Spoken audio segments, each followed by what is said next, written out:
அந்த ரஜிந்தர் குப்தாங்கிற ஒரு அவர் தான் பஞ்சாப்ல பணக்காரர்.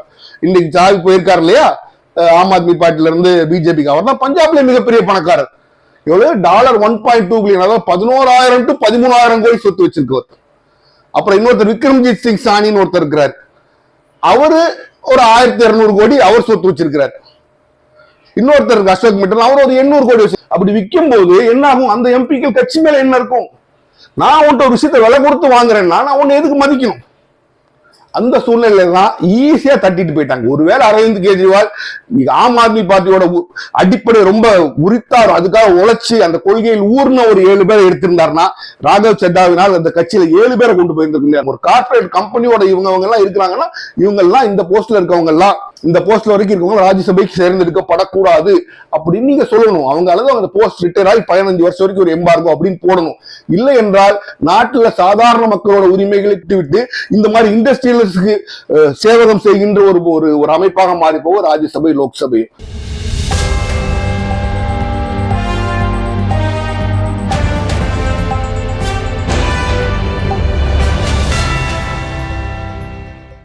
ஹலோ ஃப்ரெண்ட்ஸ், வெல்கம் டு உண்மையின் பொய்மையும்.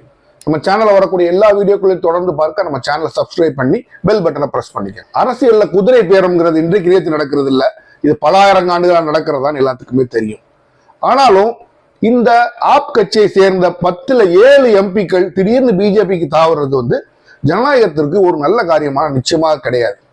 அப்ப இது அந்த 7 எம்பிக்கள் அங்க கட்சி தாவுனாங்கன்னு நம்ம பார்க்கும்போது அதற்கு பின்னால என்ன காரணம் இருக்கும்போது இந்தியாவில் ஒவ்வொரு சின்ன பிள்ளைக்கு கூட தெரியும், அது ஒரு குதிரை பேரம் தான் நடந்திருக்குங்கிறது தெரியும். ஹார்ஸ் ட்ரேடிங், அதாவது பணத்திற்காக பதவிக்காக அவர்கள் எந்த கட்சி அவர்களை ராஜ்யசபாக்கு எம்பியா தேர்ந்தெடுத்தோ அதை கவுத்தி விட்டுட்டு 10ல் 7 பேர் வேற பிஜேபியில போய் சேர்றாங்க. அது என்ன 10ல் 7 பேர்னா anti defection law schedule 10 of Indian constitution, Indian அரசியலமைப்பு சட்டத்தின் 10வது ஷெட்யூல்ல என்ன சொல்லியிருக்கு, அட்டவணையில் என்ன சொல்லியிருக்குன்னா 2/3 ஒரு கட்சியில உள்ள 2/3 பங்கு மெம்பர்கள் சேர்ந்தா தான் தனியா இன்னொரு கட்சியோட போய் சேர முடியும். இல்ல பதவி விலகுறீங்கன்னா உங்க பதவி விலகித்தான் ஆக வேண்டும், உங்க பதவி பறி போயிடும் இருக்கு. அப்ப 10ல் 7 பேருக்கு அந்த 2/3 தாண்டி மொத்தமா ஒரு கரெக்டா பிரிச்சு கொண்டு போய் இன்னைக்கு பிஜேபியோட சேர்ந்துட்டாங்க. அப்ப இதற்கு காரணம் அரசியல்வாதிகள் என்றைக்குமே ஆதாயத்திற்காக செயல்படுவதும் உங்களுக்கு தெரியும். அப்ப இது ஏன் நடந்தது, அவர்கள் மேல உள்ள குற்றச்சாட்டுன்னு பார்க்கும்போது இதுல ஆப் மேலேயும் ஒரு குற்றச்சாட்டு மிக என்றைக்குமே நான் சொல்லுவேன். அதாவது நீங்க ஒண்ணு புரிஞ்சுக்கணும், லோக்சபாங்கிறது மக்களை சந்தித்து நீங்க சில பணத்தை செலவழிச்சு ஊழல் புண்ணியம் என்ன புண்ணியம் செலவழிச்சு மக்களை சந்தித்து மக்களிடம் நம்பிக்கையும் மக்களிடம் நற்பெயரும் உள்ளவர்கள் அரசியலுக்கு நின்று அங்க போறதுதான் லோக்சபா, அதான் மக்களவை. இந்த மக்களவைக்கு தான் எலெக்ஷன் நடக்கும். தமிழ்நாட்டில் 39 தொகுதி இருக்கு, அதுவும் ஜெயிச்சு ஒரு கட்சியும் ஒரு மக்களவைக்கு அனுப்புவாங்க. ஆனால் இந்த ராஜ்யசபை சொல்றோம் இல்லையா, மாநிலங்களவை, இதுக்கு டைரக்டா எலெக்ஷன் இல்லை, ஒவ்வொரு கட்சியோட எம்எல்ஏக்களும் சேர்ந்து ஓட்டு போடுறதுதான் அந்த ராஜ்யசபா எம்பிக்கள். தமிழகத்துல பொறுத்த வரைக்கும் ஒவ்வொரு 2 வருஷத்துக்கும் 6 எம்பிக்கள் தேர்ந்தெடுக்கப்படுவாங்க. அப்ப அந்த கட்சிக்கு எந்தெந்த கட்சிக்கு எவ்வளவு பலம் இருக்கோ அதுக்கேற்ற மாதிரி அத்தனை எம்பிக்கள் ராஜ்யசபைக்கு போவாங்க. அப்ப இந்த எம்பிக்களை தேர்ந்தெடுக்கக்கூடிய உரிமை, இந்த எம்பிக்களை நிப்பாட்டக்கூடிய உரிமை முழுக்க கட்சியை சார்ந்தவங்க நிப்பாட்டவங்க ஆட்டோமேட்டிக்கா ஜெயிச்சிருவாங்க. நமக்கு ஓகே, இப்ப தமிழ்நாட்டுல ஒரு எம்பி, ஒரு ராஜ்யசபா எம்பி செலக்ட் பண்றது 39 எம்எல்ஏ வேணா கட்சியை கால்குலேட் பண்ணுவாங்க. 33 34 நமக்கு 3 எம்பி நமக்கு கிடைக்கும்னு சொல்லி 3 பேர் நிப்பாட்டுவாங்க. அப்ப அந்த 3 பேர் ஆட்டோமேட்டிக்கா செலக்ட் பண்ணிடுவாங்க. அப்ப இந்த 10ல் இந்த போன 7 பேரையுமே செலக்ட் பண்ணது யாரு? ஆம் ஆத்மி பார்ட்டி கட்சியை சேர்ந்த எம்எல்ஏக்கள். அரவிந்த் கெஜ்ரிவால் தான் செலக்ட் பண்ணி இந்த கேண்டிடேட்டா நிப்பாட்டுறாரு. அப்ப அந்த குற்றத்தோட பாதி பங்கு ஆம் ஆத்மி பார்ட்டிக்கு தான் சேரும், நிச்சயமா அரவிந்த் கெஜ்ரிவால் தான் சேரும். நீங்க பாத்தீங்க அப்படின்னா இந்த 10ல் இந்த போன 7 பேர்ல 3 பேர் மிகப்பெரிய செல்வந்தர்கள். அந்த ரஜிந்தர் குப்தாங்கிற ஒரு அவர் தான் பஞ்சாப்ல பணக்காரர். இன்னைக்கு சாவி போயிருக்காரு இல்லையா ஆம் ஆத்மி பார்ட்டில இருந்து பிஜேபிக்கு, அவர் தான் பஞ்சாப்ல மிகப்பெரிய பணக்காரர். எவ்வளவு $1.2 பில்லியன், அதாவது 11,000 to 13,000 கோடி சொத்து வச்சிருக்கவர். அப்புறம் இன்னொருத்தர் விக்ரம்ஜித் சிங் சானின்னு ஒருத்தர் இருக்கிறார், அவரு ஒரு 1,200 கோடி அவர் சொத்து வச்சிருக்கிறார். இன்னொருத்தர் அசோக் மிட்டல், அவர் ஒரு 800 கோடி வச்சிருக்காரு. லவ்லி பிரஸ் இந்த யூனிவர்சிட்டி 800-850 கோடி வச்சிருக்கிறார். அப்ப என்ன சொல்றாங்க, அந்த காங்கிரஸ் கட்சி என்ன சொல்றது, 7 பேரோட ஆவரேஜ் அசெட்ஸ் நெட்வொர்த் 818 கோடின்னு சொல்றது. கண்டிப்பா அதுக்கு மேலேயே இருக்கும், ஏன்னா ஒருத்தரே 12,000 கோடி வச்சிருக்காரு. மீதி 2 பேர் சுவாதி மலிவால், ராகவ் சட்டால கட்சியிலே இருந்தவங்க. அப்போ நீங்க பாத்தீங்கன்னா அடுத்து இன்னொருத்தர் கிரிக்கெட்டர் ஹர்பஜன் சிங், பேரே தெரியாத ஒருத்தர் கட்சிக்கு சம்பந்தம் இல்லாத ஒருத்தர் தூக்கி நீங்க எம்பி ஆக்குறீங்க. இன்றைக்குமே ஒன்று புரிஞ்சுக்கங்க, அரசியல்வாதிகள் ஒரு விஷயத்துல தெளிவாக இருக்க வேண்டும். இண்டஸ்ட்ரி அரசியலுக்கு பணம் தேவை, அவர்கள் பணக்காரர்கள் அவர்கள் கட்சிகளும் ஒவ்வொரு பொசிஷன்ல வைக்கலாம். ராஜ்யசபா எம்பிங்கிறது கொடுக்க கூடாது. ராஜ்யசபாங்கிறது நீங்க என்ன புரிஞ்சுக்கணும்னா, ஒரு மாநிலத்தை ரெப்ரசென்ட் பண்ணி மத்திய அரசோட பேசக்கூடிய அளவுக்கு புத்திசாலிகளாகவும் கட்சி அந்த கட்சியோட கொள்கைகளை பிரதிபலிப்பவர்களா இருக்க வேண்டும். இப்ப திமுக எடுத்துக்கிட்டீங்க, அதிமுக எடுத்துக்கிட்டீங்கன்னா அதிமுகவோட நீங்க திமுக பார்க்கலாம். திருச்சி சிவன் 6-7 தடவை எம்பியா இருக்காரு. எப்படி இருக்காரு? அவரோட திறமை, பேச்சு திறமை. திருச்சி சிவா மாதிரி ஒரு விஷயத்தை நீங்க எடுத்து பேச முடியாது. அப்ப வில்சனை வில்சனுக்கு அனுப்புறாங்க. வில்சன் பெரிய பணக்காரரா? இல்லை, வில்சன் ஒரு பெரிய வழக்கறிஞர். அப்ப அந்த கட்சியோட கொள்கைகளை எடுத்து பேசுறதுக்கு அவர் சரியான ஆள் நினைக்கிறாங்க, அனுப்புறாங்க. அடுத்து கான்ஸ்டன்டைன் ரவீந்திரன் அனுப்புறாங்க. அவரும் அதே மாதிரிதான். கிரிராஜன் அவரும் மிகப்பெரிய வழக்கறிஞர். இவங்கெல்லாம் கட்சியோட கொள்கையை பேசுறதுக்காக கட்சியில அவர்களுக்கு என்ன பதவி இருக்குன்னு வச்சுதான் அவங்க ராஜ்யசபாக்கு அனுப்புறாங்க. நீங்க நல்லா புரிஞ்சுக்கணும். மக்களை சந்திக்க வேண்டிய அவசியம் இவர்களுக்கு கிடையாது. இவர்கள் மாநிலத்துக்கும் மத்திக்கும் இடையில ஒரு பாலமாக இருக்க வேண்டும். அந்த அளவுக்கு அறிவு நிறைந்தவர்களாகவும் கட்சியோட கொள்கையும் கட்சிக்கும் மத்திய அரசுக்குள்ள பிரச்சனை வந்தா அது மாநிலங்களில் எழுப்பி பிரச்சனை பண்றதுக்கு தகுதியும் உள்ளவர்களா இருக்க வேண்டும். அப்போ அந்த சூழ்நிலையில தான் அதிமுக திமுகவும் பாருங்க, அவங்க கட்சி சார்ந்தவங்களை மட்டும்தான் அவங்க மேல அனுப்புவாங்க. கோடீஸ்வரன்லாம் ராஜ்யசபாக்கு போக மாட்டான். நீங்க புரிஞ்சுக்கணும். அங்க ராஜ்யசபாக்கு போய் அவன் சம்பாதிச்சு கோடீஸ்வரனா இருக்கலாம். பட் ராஜ்யசபைக்குள்ள நுழையிறதுக்கு தகுதி கட்சி உங்களை மேல அனுப்பணும். நீங்க கட்சி மெம்பராக இருந்து கட்சிக்காக உழைச்சாதான் நீங்க ராஜ்யசபா மெம்பர் ஆக முடியும். கூட்டணி கட்சிகள் கொடுக்குற சீட் அவங்க யாரும் அனுப்பிட்டு போறாங்க, அது ஒரு விஷயம். அதேதான் திமுகவுக்கும் பொருந்தும் அதிமுகவுக்கும் பொருந்தும்.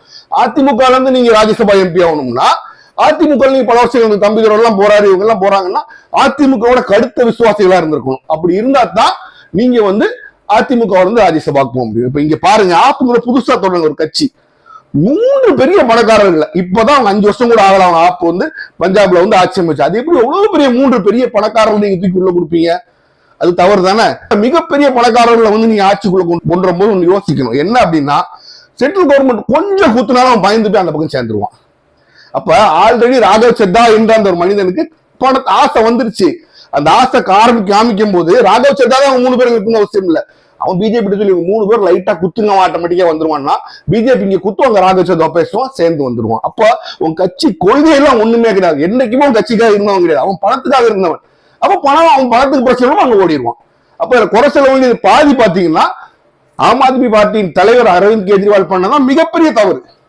அவர் கட்சிக்குன்னு பஞ்சாப்ல எத்தனை பேர் பேசல உழைச்சிருப்பான். அவனுக்கு மட்டும் ராஜ்யசபா எம்பி கொடு. லோக்சபா எம்பியில நீங்க ஒருத்தர் நின்று ஜெயிக்க வைக்கிற அது வேற விஷயம். ராஜ்யசபைன்னு வரும்போது கண்டிப்பா கட்சிக்கு ஒர்க் பண்ணவங்க மட்டும்தான் நீங்க கொடுக்கணும். ஏன் தெரியுமா? ஏன்னா ராஜ்யசபா எம்பியில ஜெயிச்சு போறவங்களுக்கு நிறைய பேருக்கு பணம் செலவழிக்க, லோக்சபால செலவழிக்கிறவங்களுக்கு பணம் இல்லாதவங்க ராஜ்யசபாக்கு அனுப்புவாங்க. இருந்தாலும் கட்சிக்காக வேலை பண்ணிருக்காங்க, அவனுக்கு ஒரு உதவி வேணுங்கிறதுக்காக ராஜ்யசபைக்கு அனுப்புவாங்க. இப்ப கான்ஸ்டன்டைன் ரவீந்திரன் இருக்காரு, இப்ப வில்சன் எல்லாம் எம்பி எலெக்ஷன் நின்று அவரால் ஸ்பெண்ட் பண்ண முடியாது. ஏன் அனுப்புறாங்க? நீ என் கட்சிக்கு வேலை பார்த்திருக்க, உனக்கு இந்த கட்சி கொடுக்குற ரெகக்னிஷன், நீ வச்சுக்கோ ராஜ்யசபா எம்பி, நீ புத்திசாலி, அங்க போய் பேசுவ, கேள்விகள் எடுப்புவாங்க. அப்படித்தான் ராஜ்யசபா கொடுப்பாங்க. இங்க பாருங்க, அரவிந்த் கெஜ்ரிவால் கிட்டத்தட்ட காசுக்கு தான் வித்திருக்கிறார் அந்த சீட்டுகளை. அப்படி விற்கும் போது என்ன ஆகும்? அந்த எம்பிக்கள் கட்சி மேல என்ன இருக்கும்? நான் உன்ட்ட ஒரு விஷயத்தை விலை கொடுத்து வாங்குறேன்னா நான் உன்னை எதுக்கு மதிக்கணும்? அந்த சூழ்நிலையில தான் ஈஸியா தட்டிட்டு போயிட்டாங்க. ஒருவேளை அரவிந்த் கெஜ்ரிவால் ஆம் ஆத்மி பார்ட்டியோட அடிப்படை ரொம்ப உரித்தார், அதுக்காக உழைச்சு அந்த கொள்கையில் ஊர்ன ஒரு 7 பேரை எடுத்திருந்தாருன்னா, ராகவ் சத்தாவினால் அந்த கட்சியில 7 பேரை கொண்டு போயிருந்திருக்க. ராகவ் சத்தாவும் இந்த சுவாதி மலிவால்ங்கிற அம்மாவுக்கு ஏற்கனவே அரவிந்த் கெஜ்ரிவாலோட பிரச்சனை. இவங்க 2 பேர் வேண்டாம் வெளில போயிருக்கலாம். 7 பேர் போனது காரணம் ஹர்பஜன் சிங், ரஜிந்தர் குப்தா, விக்ரம்ஜித் சாணி, அசோக் மித்தல், சந்தீப் பாத்தக், இவங்க எல்லாம் போனதுக்காக இவங்க கட்சி சந்தீப் பாத்தக் கூப்பிட்டுருங்க. இந்த 4 பேருக்கு கட்சிக்கு என்ன சம்பந்தம்? நீங்க எப்படி ஒரு ராஜ்யசபா எம்பி ஆக்குவீங்க? ஆக்குறதுனால நீங்க கட்சியை விட்டு போயிட்டாங்க. அப்ப அரசியல்வாதிகளை நீங்க அரசியல்வாதிகளுக்கும் பிசினஸ் மேனுக்கும் நெக்ஸஸ் தொடர்பு இருக்குமாங்க. இன்றைக்கு அரசியல் கட்சிகளே பணக்காரங்க சொப்சூம் எடுத்து வச்சுக்கிறாங்க, அது தவறு. 2வது பாருங்க, ஒரு 12 எம்பிஸ் எமினன்ட் பர்சனாலிட்டிஸ் சொல்லி பிரசிடென்ட்ஸ் நியமிக்கலாம்.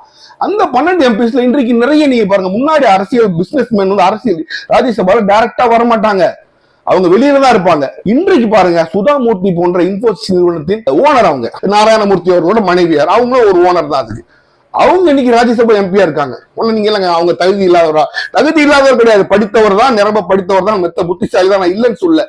இருந்தாலும் ராஜ்யசபை என்பது லோக்சபா என்பது, ராஜ்யசபை லோக்சபாங்கிறதுலாம் சட்டம் இயற்றக்கூடிய இடம், ஒரு நாட்டின் தலையத்தை நிர்ணயிக்கக்கூடிய இடம். அங்க என்ன பண்றாங்க? ஒரு நாட்டோட பொருளாதார கொள்கையை நிர்ணயிக்கிறாங்க. அப்ப அதுல கார்பரேட் ஆட்கள் டைரக்டா உள்ள போறது தவறு. என்ன பொறுத்த வரைக்கும் என்னையா பெரிய தவறு நீ கண்டுட்டேன்னு நீங்க சொல்லலாம். யோசிச்சு பாருங்க, ஒரு சட்டம் வருவதற்கு முன்பே அந்த டிராஃப்ட் ராஜ்யசபா லோக்சபா எம்பிக்கு போயிடும். அவங்க படிச்சு அவங்க ஓட்டு எடுக்கும் போது தான் தெரியும். இவங்க நீங்க நேர ராஜ்யசபால வச்சீங்கன்னா நேர கான்டாக்ட் வச்சு ஒரு ஓட்டர் ராஜ்யசபா லோக்சபா தோக்கடிக்கிற அளவுக்கு உங்களுக்கு வசதியும் இருக்கும். அது மட்டும் இல்லாம உள்ள இருந்து நீங்க எம்பி ஆயிட்டீங்கன்னா சுதாமூர்த்தியும் சாதாரணமா பிரைம் மினிஸ்டர் போய் பார்த்தா பெரிய சர்ச்சையாகும், சாதாரண பைனான்ஸ் மினிஸ்டர் போய் பார்த்தா பெரிய சர்ச்சையாகும். ஆனா நீங்க எம்பியால போய் பாத்தீங்கன்னா இவங்க எல்லாரும் உங்களை பார்த்தே ஆக வேண்டும் நீங்க கேட்டா. அப்ப இவங்க பாலிசி டெசிஷன்ஸ் டைரக்டா கார்பரேட்ஸ் வந்து உள்ள போகும்போது பாலிசி டெசிஷன்ஸ் கம்ப்ளீட்டா டைரக்டா இன்ஃபுளுன்ஸ் பண்ண ஆரம்பிச்சுவாங்க. அது தவறு. அப்ப இதுக்கு முன்னாடி பண்ணாங்க மறைமுகமா பண்றதுக்கும் இப்ப நாளைக்கு என்ன சொல்லணும்னா இந்தியாவிலேயே மிகப்பெரிய பணக்காரர் ஒருத்தர் டைரக்டா போய் பைனான்ஸ் மினிஸ்டர் போய் பாக்குறதுக்கும் இன்னொருத்தர் மூலமா பாக்குறதுக்கும் வித்தியாசம் இருக்கு. இப்ப சுதாமூர்த்தி போன்ற இண்டஸ்ட்ரியலிஸ்ட் எல்லாம் இன்னைக்கு டைரக்டா ராஜ்யசபாக்கு போக ஆரம்பிச்சிட்டாங்க. இது என்னை பொறுத்த வரைக்கும் தவறு. எமினன்ட் பர்சனாலிட்டிங்கிற கேட்டகரியில நீங்க பிசினஸ் மேன உள்ள கொண்டு வர கூடவே கூடாது. அவர்கள் நாட்டோட பிசினஸ் பாலிசி எக்கனாமிக் பாலிசியவே ஒரு பக்கம் தள்ளி கொண்டு போயிருவாங்க. இப்ப ஒரு பக்கம் எமினன்ட் பர்சனாலிட்டிங்கிறத கார்பரேட் உள்ள வர்றாங்க, இன்னொரு பக்கம் பாருங்க அரவிந்த் கெஜ்ரிவால் இந்த மாதிரி ஆட்கள்லாம் கட்சிக்கு சம்பந்தம் இல்லாத பணக்காரர்களை கொண்டு வந்து இன்னைக்கு ராஜ்யசபை கார்பரேட்டுகள் மெதுமெதுவா ஓவர்டேக் பண்ண ஆரம்பிச்சுட்டாங்க. அப்ப ஏற்கனவே பாலிசிஸ் வந்து அவங்களுக்கு ஃபேவரபிளா தான் போகுது. அவங்க ராஜ்யசபையிலும் கையில் எடுத்து விட்டார்கள் என்றால் எல்லா பாலிசியும் அவங்களுக்கு ஃபேவரபிளா தான் போகும். அப்ப அரசியல்ல டைரக்டா கார்பரேட்ஸ்கள் பங்கேற்பதை நிச்சயமாக என்ன பொறுத்தவரைக்கும் தடை செய்ய வேண்டும். ஒரு கார்பரேட் கம்பெனியோட இவங்க எல்லாம் இருக்கிறாங்கன்னா இவங்க எல்லாம் இந்த போஸ்ட்ல இருக்கவங்க எல்லாம் இந்த போஸ்ட்ல வரைக்கும் இருக்கவங்க ராஜ்யசபைக்கு தேர்ந்தெடுக்கப்படக்கூடாது அப்படின்னு நீங்க சொல்லணும். அவங்க அளவு அந்த போஸ்ட் ரிட்டையர் ஆகி 15 வருஷம் வரைக்கும் ஒரு எம்பார்கோ அப்படின்னு போடணும். இல்லை என்றால் நாட்டுல சாதாரண மக்களோட உரிமைகளை விட்டு இந்த மாதிரி இண்டஸ்ட்ரியலிஸ்டுக்கு சேவகம் செய்கின்ற ஒரு அமைப்பாக மாறி போக ராஜ்யசபை லோக்சபையும். அப்போ கட்சிகளும் அதுல ஒரு தெளிவாக இருக்க வேண்டும். தன் கட்சிகளுக்கும் கொள்கைகளுக்கும் உரித்தான அந்த நபர்களை மட்டும்தான் ராஜ்யசபா எம்பி எடுக்கணுமே தவிர பணம் வச்சிருக்காங்கிற ஒருத்தனை வந்து நீங்க ராஜ்யசபா எம்பி எடுங்க அப்படி நீங்க எடுக்கும்னு நினைச்சீங்கன்னா அவங்க பணத்துக்காக லோக்சபாவில் நின்று அவன் ஜெயிச்சுட்டு போட்டோம் உங்க கட்சியோட 10ஓட 11 எம்பியா இருப்பான். டைரக்டா அவனுக்கும் சில விஷயங்கள் செய்ய முடியாது. அதுவே என்ன பொறுத்த வரைக்கும் தப்பு தான். ஆனா ராஜ்யசபால தயவு செய்து பிசினஸ் மேனுக்கும் கோடீஸ்வரர்களுக்கும் சீட்டு கொடுக்காதீர்கள். அது நீங்க பண்ற தப்பு. ஏன்னா எலெக்ஷன் நின்று மக்களால் பண்ற நீங்க ஒருத்தர் தூக்கி நமக்கு நாமினி அவன் ஜெயிக்கிறான். அப்ப இந்த 7 பேர் போனாங்கன்னா முக்கியமான பொறுப்பு ராகவ் சத்தா பிஜேபி சொல்லணும். அது ஒரு மிகப்பெரிய பங்கு ஆம் ஆத்மி பார்ட்டி பிரசிடென்ட் அரவிந்த் கெஜ்ரிவாலுக்கு இருக்கு. அவர் எடுத்த தவறான முடிவு, அந்த தவறான முடிவு இன்னைக்கு அனுபவிக்கிறாரு. அப்ப ராஜ்யசபா ஒரு எம்பி போறது ஒரு சின்ன ஒரு விஷயத்துல பாருங்க பேக்ரவுண்ட்ல எவ்வளவு பெரிய பாலிடிக்ஸ் இருக்கு பாருங்க. இந்த கார்பரேட் வேர்ல்டு அப்படின்னு சொல்றோம் இல்லையா, இவங்க கார்பரேட் வேர்ல்ட வந்து இன்றைக்கு மத்தியில் ஆளுங்கட்சிக்கு அவங்க ஈஸியா மடங்கி போயிருவாங்க. அதுதான் இங்கேயும் நடந்திருக்கு. இந்த நான் 3 பெரிய பணக்காரர்கள் சொன்னேன். 4 பெரிய பணக்காரர்களும் ஒன்னும் மிரட்டல வேண்டிய அவசியம் இல்லை. அவங்க மத்திய அரசுல இன்னைக்கு மோடி சொன்னா கேட்பாங்க, நாளைக்கு காங்கிரஸ் சொன்னா கேட்பாங்க. அப்ப ஆம் ஆத்மி பார்ட்டிக்கு என்ன விசுவாசம் அவர்களிடம் இருக்கும்? அதனாலதான் ராஜ்யசபாக்கு அனுப்ப மாட்டாங்க. அப்போ இந்த 7 பேர் போனதுல ஒரு மிகப்பெரிய தவறு நடந்திருக்கு. அதுக்கு காரணகர்த்தால ஒருத்தர் அரவிந்த் கெஜ்ரிவாலும் நம்ம சொல்லித்தாங்க, அவர் பண்ற தவறு தான். இன்னொன்று நான் ஆணித்தரமா சொல்லணும்னு நினைக்கிறேன். கார்பரேட் முதலாளிகளும் அவர்கள் கம்பெனில செக்ரட்டரி இந்த லெவலில் பெரிய பெரிய போஸ்ட்ல இருக்க டாக்டர் அந்த மாதிரி இருக்கவங்க யாருமே ராஜ்யசபைக்குள்ள வரக்கூடாது. வேண்டாம், திறமை இருந்தா நின்று எம்பியில லோக்சபால நின்று ஜெயிச்சு மேலவா அப்படின்னு நீங்க ஒரு கண்டிஷன் போட வேண்டும். இல்லை என்றால் காலம் போக போக ராஜ்யசபா என்பது கார்பரேட்டுகளின் ஒரு சேர், அவர்களோட இருக்கையாக மாறிவிடும். நாம் தான் உஷாராக இருக்க வேண்டும். மீண்டும் சந்திப்போம்.